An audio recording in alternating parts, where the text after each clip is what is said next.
one of the things I'm very big on is holding crooked cops accountable. December the 10th, 2003, my homies got pulled over. I had gotten a call from Joe Roberts to come up to Ebenezer, so I wasn't with him. My friend Kenny was sitting in the back rear seat of the truck where I would typically be sitting.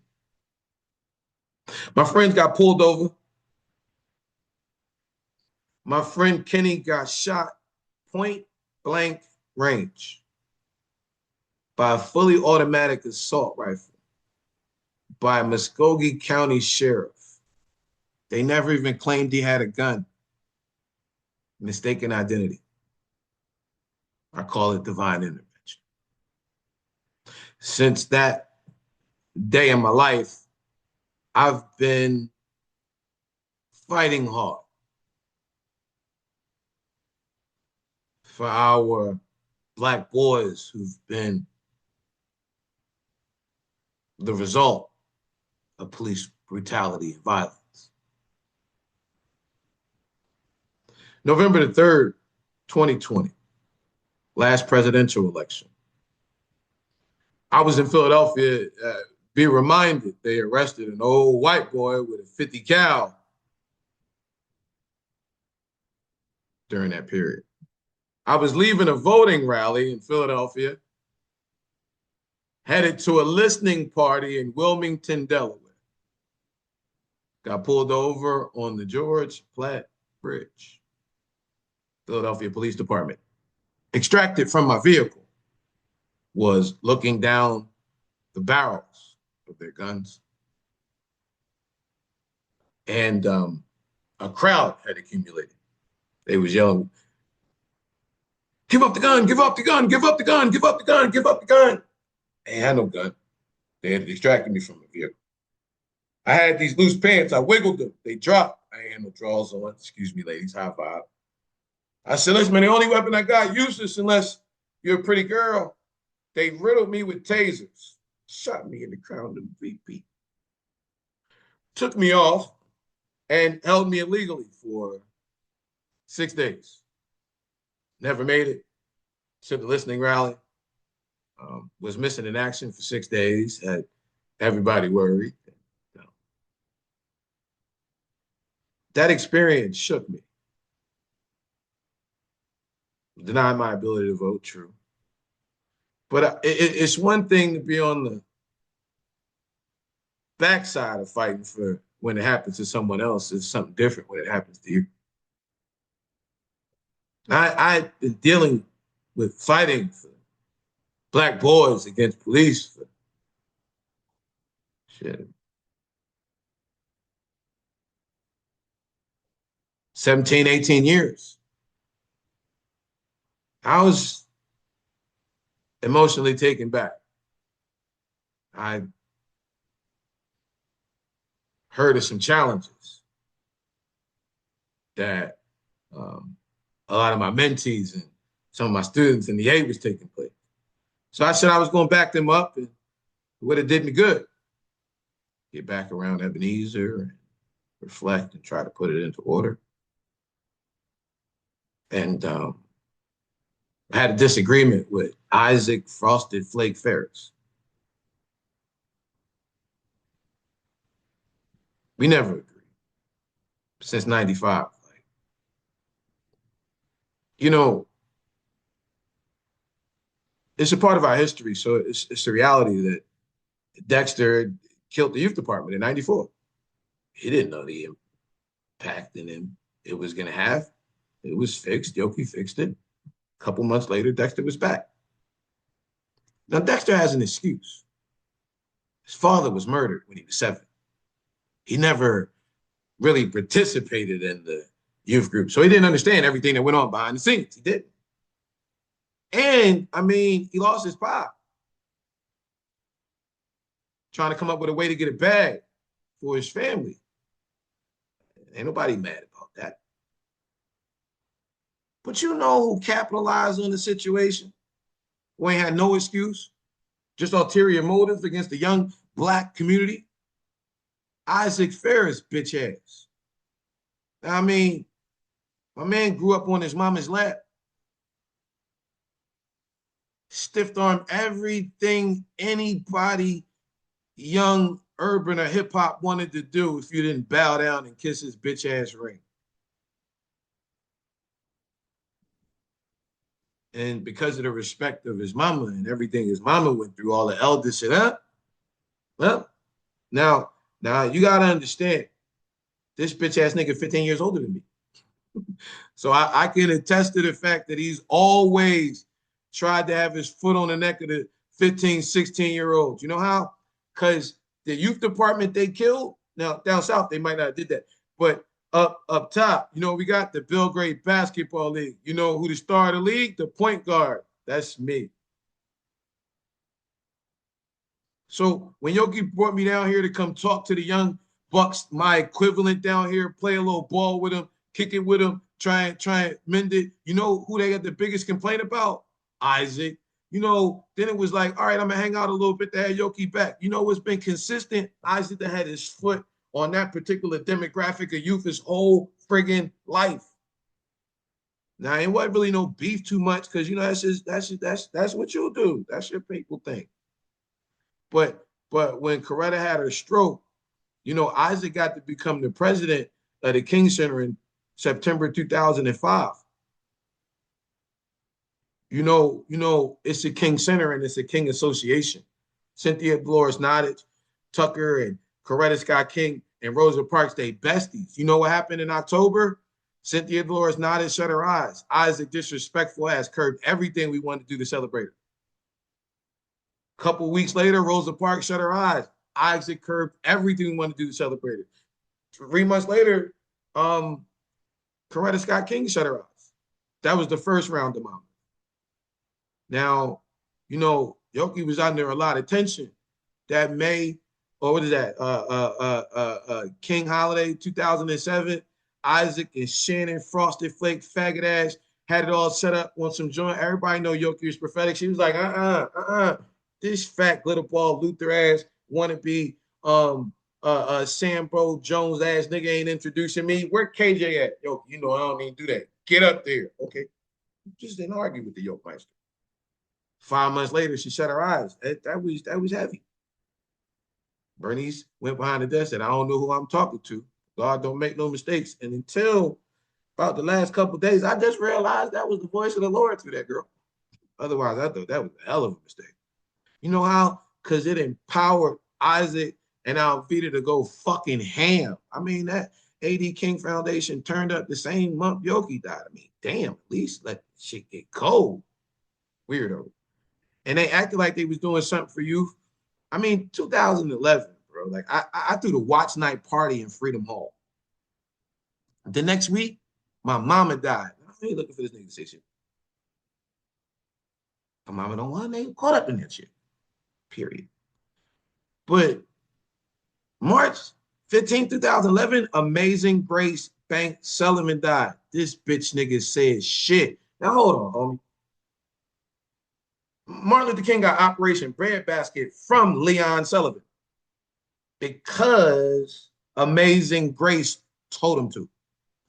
Nigga, when Dexter did kill the youth department, you know who came through for Coretta Scott King? Amazing Grace. Go on, take my mini university deal. When Cynthia Dolores Nottage Tucker and Edith Scott Bagley, Coretta's big sister, launched College for Teens. College for Teens is a remix of a program Amazing Grace Bank Sullivan launched. Like when Coretta Scott King got to go to Africa to meet Mandela, it was Amazing Grace and Sully who took her, and she gonna shut her eyes, and this bitch nigga said not a mumbling motherfucking word.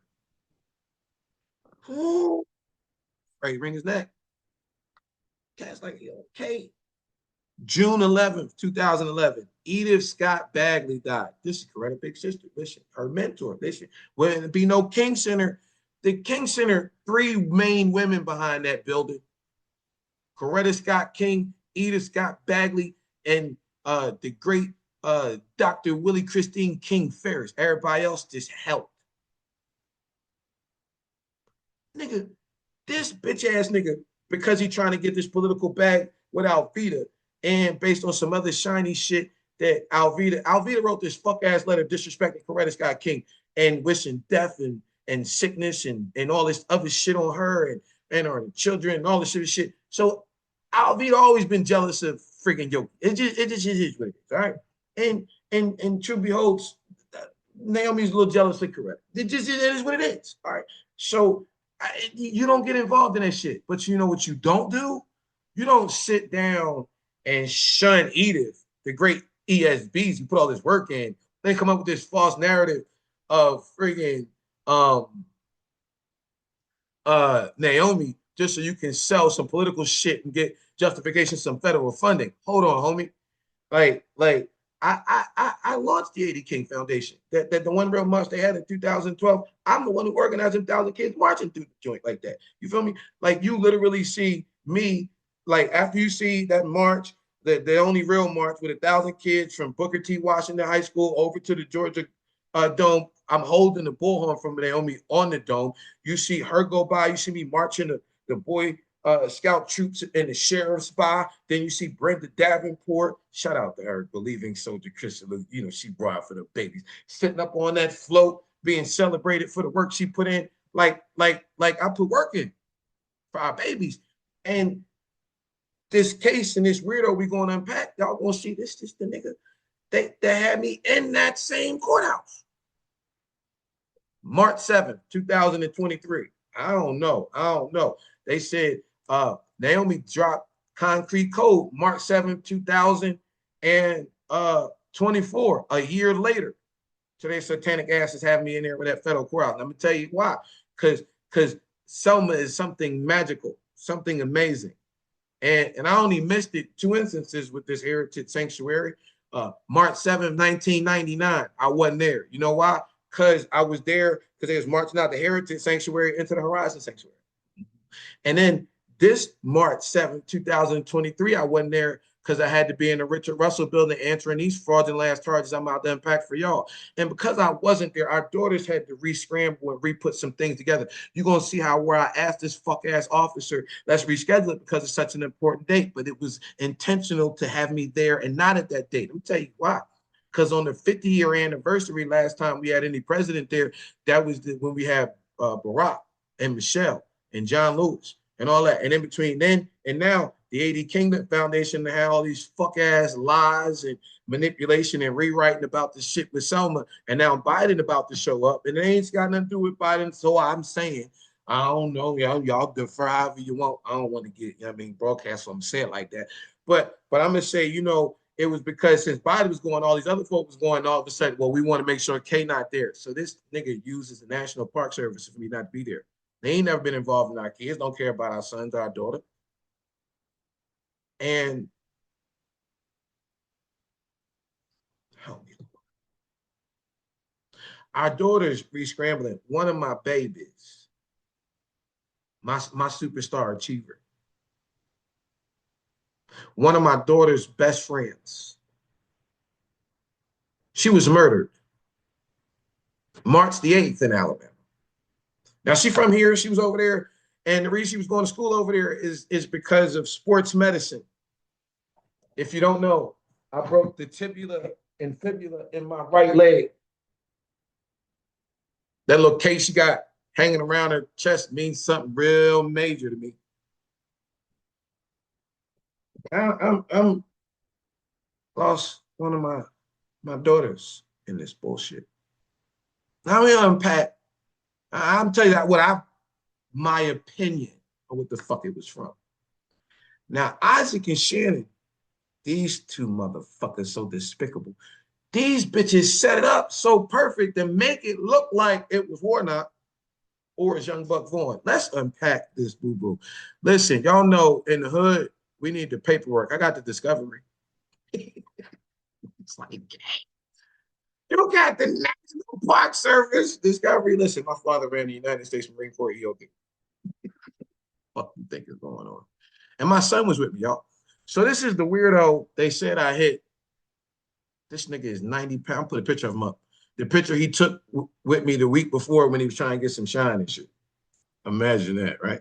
So anyway, this old bull right here, this the shorty that, you know what I mean, gonna come up with the bull crap. Now, y'all know December the 10th, 2003, my best friend Kenneth Walker was murdered by the Muskogee County Sheriff Department, point blank range, 40 automatic assault rifle. They never claimed he had a gun. Mistaken identity, they said. But um, traveling on Wednesday night was consistent with me and my friends. Matter of fact, if I had not been called by Joe Roberts to come up to the Heritage Sanctuary, I would have been with my friends that night. Matter of fact, I would have been sitting where I typically sit, which was the exact same seat that Kenny was in. So my son, folk from down there, you know, my father planted me when he made me. He did. I planted my son when I made him. Yes, I did. Right up in Rangerville. You know, we shadow community family over here. I birthed from that EOD, Kanoa Bay brat. And my son, he a Fort Benning brat. And grandma, special forces in the Rangers. So anyway, when this shit popped off, I when I became a single dad. Now my son about to turn 21. He still don't know how in the world got custody of me. Pop, like, you just don't nobody do that. What's up? I'm breaking this down with him. We actually in the Heritage Sanctuary with one of the Rangers. I'm walking out in this spiritually sensitive moment.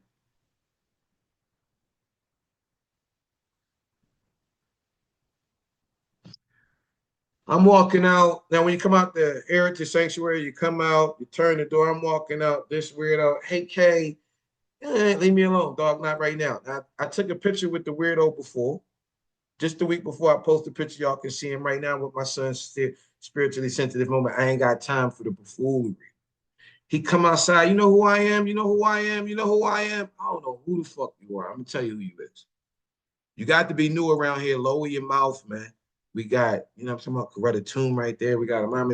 You know who I am? Say, fuck you. You know what I said to him? Walk off friend like nothing. I already said something that I ain't going, you know what I mean? So nigga, who are you talking to? Boy, be glad I'm showing a fatherly example. Now, this nigga goes along with this plot talking about I smacked him. Now, this is me. It's all Burn Avenue. I've been doing this 30 years. So I was a jit, 15. I slapped you. Nigga, that's probably why I slapped a lot of niggas. Yeah, I ain't gonna hold you. You ain't got no marks, no nothing. You want to press charges? Y'all see it right here. No, I don't want to press charges. I just don't want to see him around here. Now, look at what this officer tells them. This is protocol. You cannot have anyone banned from a national park unless a federal judge says that they're aggressive. Issac fuck nut know that, so he trying to set this shit up so I ain't around so he can get away with the bullshit because he got so much shit stat that he know when his mama shut his eyes, he gonna get cold on the carpet. It's just, you know, grown man shit. But you know, let me give you some Bible on it. Y'all remember David and Saul? So let me give you the lesson, the point first. All right. The weapon you depend on is a direct reflection of the one you got the most confidence in. See, in the Believing Soldier Spiritual Weapons training manual, we got spiritual weapons. So what happened was Saul and them was stuck, and David came and took out Goliath. So David had actually helped Saul, the Fugazi king. Right? So after he did that, he was out. I mean, folks was like, yo, and Saul was feeling cool. His problems were done. He was able to shine a little bit, but he was shallow. The folks was like, David or Saul slaying 1,000, but David slaying 10,000. So watch this. It's just like what we talking about right now. It says Saul puts his confidence in the enforcer. Saul is throwing darts at David. Saul is sending the military at David. Saul is sending weaponizing the National Park Services as David, right? David goes, read Psalms 142 in the cave of Absalom. David goes inside of the cave, and while David's in the cave and Saul is pursuing him with all the physical weapons, using his political power, David pulls out his spiritual weapon. Bible says David prays. Now, understand why I brought this up. David is anointed as king, but he hasn't been publicly appointed as king. The anointing was to say, this is the one who is to do this, but it hadn't happened yet. A lot of folk in the spiritual community say, you know, after her mama died and Yoki felt all the pressure at that 2007 King holiday, she was anointing me for this.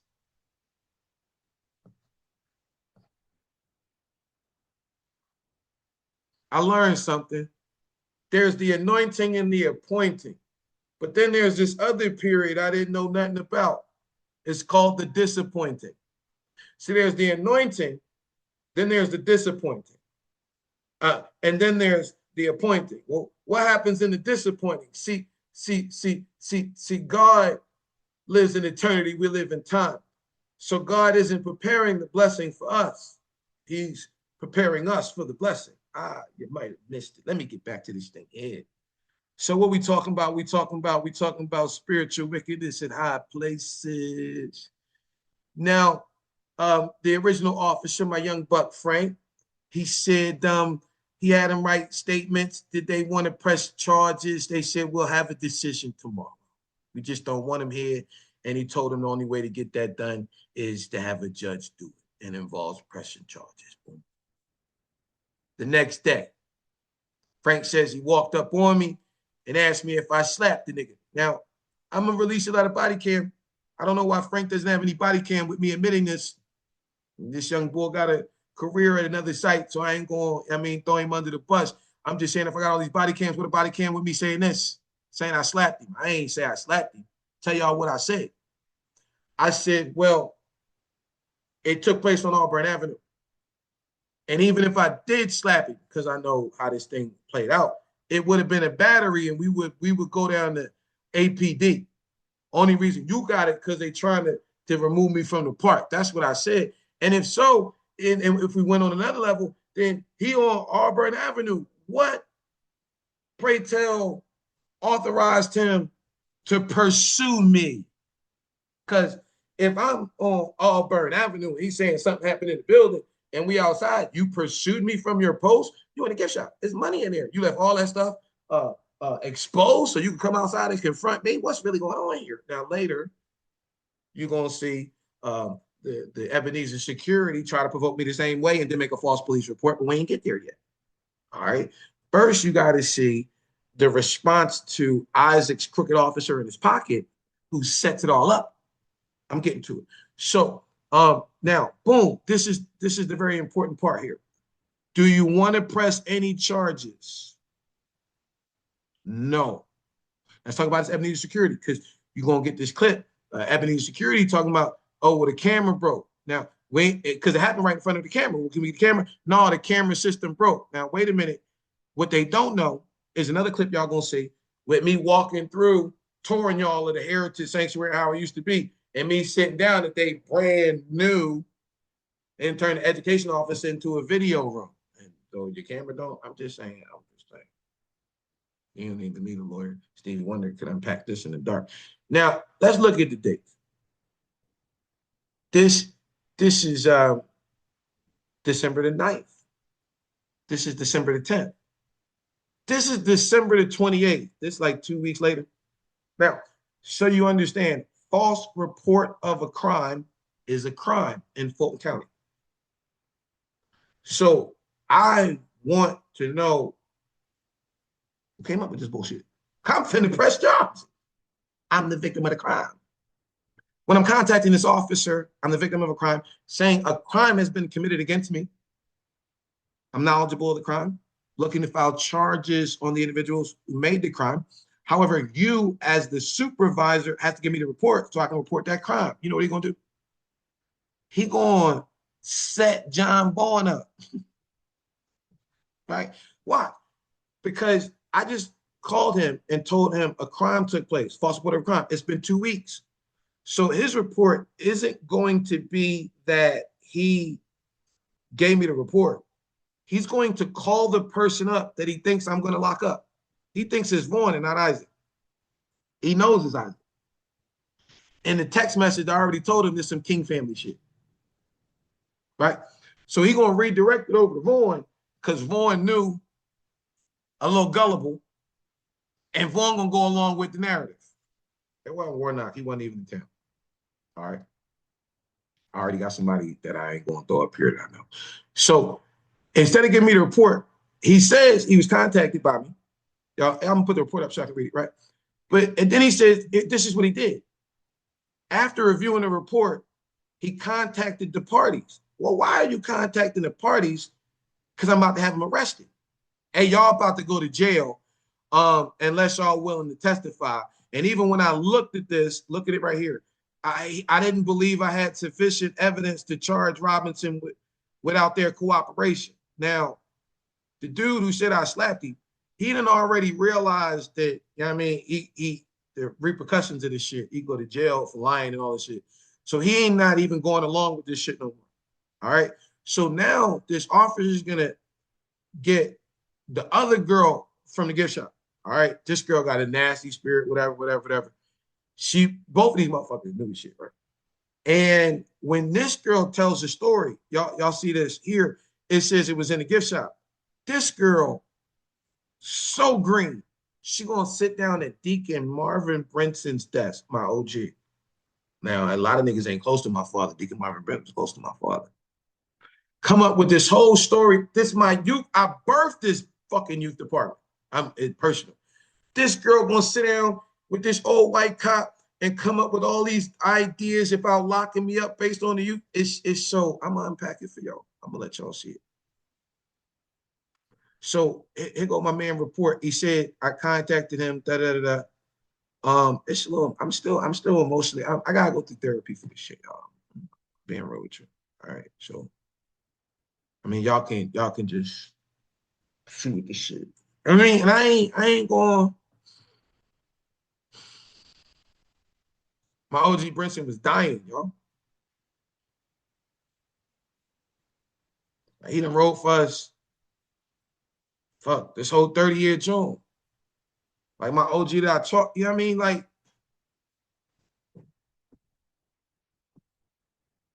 these bitch ass niggas gonna say I smacked the nigga right there. Like, nigga, see you, it's gonna take a new jack who ain't from around here, don't understand. Like,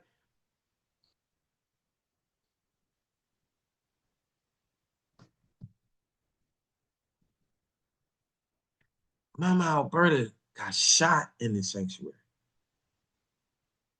This nonviolent pledge that Mom Farris and Corey got me to mother friggin' commit to. On Corey grave right there, in between smack, nigga, and you ain't got no marks, nigga. If you the first nigga I really get to smack, now I'm gonna tell you, Joe Roberts used to put it like this: it's two types of work. It's church work and it's the work of the church. And now I'm gonna tell you how me and mom used to do it. Church work, that's what Brinson doing right there, keeping the mama and the babies and all that cool.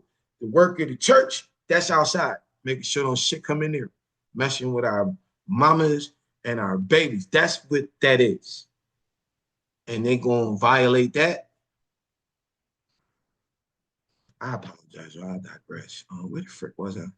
Where the frick was I? Man, that's it. You gonna see it. No, let me give y'all the other boo-boo. Cause the nigga give me a mandatory date of there it is, March 7th. When I realized this and how much controversy it's gonna cause for what the girls got going on, he said I called him about the date, told him everything that was going. He still ain't pay attention to it. Now this how you can know it was woven in some shit. This nigga said since the president was coming, he had to make the Secret Service aware of me. Why? You gotta tell the Secret Service of me. Now, my man straight lie all of this. Now, on the The clip, we're gonna watch it as buffoon.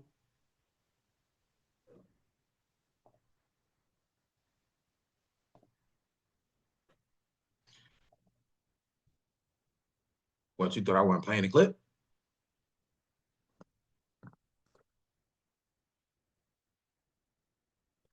His ultimate plot gonna be we're gonna get him locked up. Now, let me show you. See how she's coming up the steps? All right, right here, this is the door they said that it took place in. This is a totally different place. She's gonna talk about her door. That's Deacon Prince's door.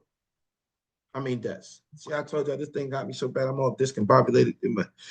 Whew. Oh, Lord.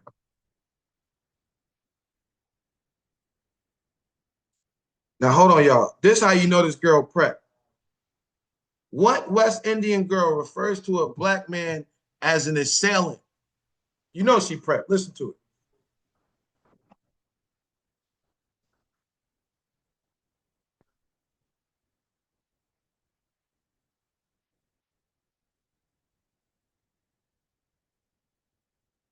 And this nigga gonna talk about I smoke weed. Yeah, I do. My nerves bad fucking with this shit.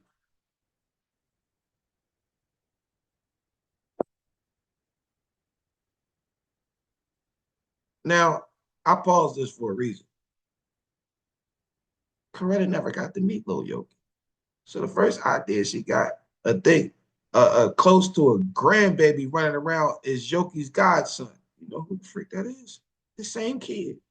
This my son. Warren, I gotta fight for this one.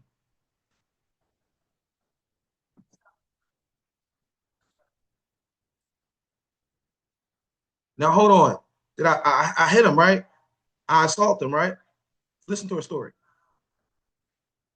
Her story gonna be so short about the Briggs thing, then she gonna unload all this other stuff that ain't got nothing to do with this incident. Clear setup, all this extra shit. Listen to it.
Now, they told this to Vaughn and Warnock, like I assaulted this boy. Right here, this girl stupid enough to admit, can't even hit him. But they plot out, oh, he's so violent.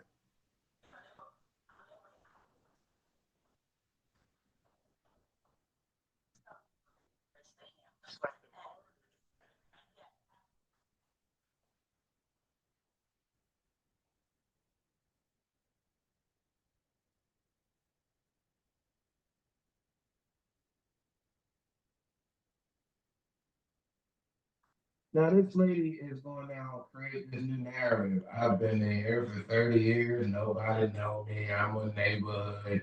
This cop won't sit down and say all this other shit about I probably got a reputation with law enforcement. I do, motherfucker, a common streets of being the bridge of the gap. The shit we do. This officer, though he's the new fucking tight officer, he ain't been here too long. You know what I mean? You look on the National Park Service's building wall and you see Trump, you see Isaac and Alveda picture underneath John Lewis. And Trump gave um, the Park Service a quarter of his salary. And Isaac, slick manipulative type motherfucker, weaponized law enforcement. I mean, it's either Isaac or Warnock. Who y'all think it was?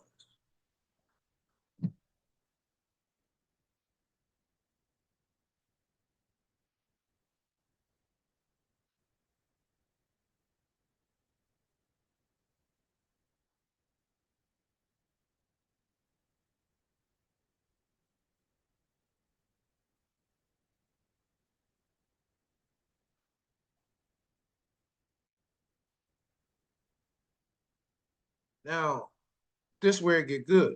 Cause now this is where she gonna come up with all this stuff that's pretty much like this lady got this little, I don't know, bro. I don't fuck with the groupies. I gave the little boy a picture. I'm gonna post a picture. Y'all see him. I gave him a picture. You know what I mean? He trying to, I ain't got time for him right now. She talked to, I ain't got time. And she gonna talk exactly what I told my son. Look, you see her get away from this lady, like whatever spirit she got, whatever she trying to do and be known for, say the fuck from around her. You hear me? And I apologize to shit get up under my skin like that, y'all. You know what I mean? I should be able to minister and not have to deal with this bullshit.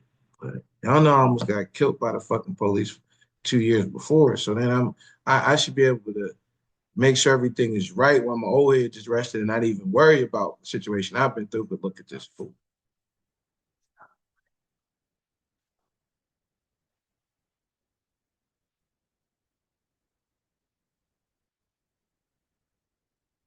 Oh, I ain't even sharing this part of the screen. Y'all not seeing this?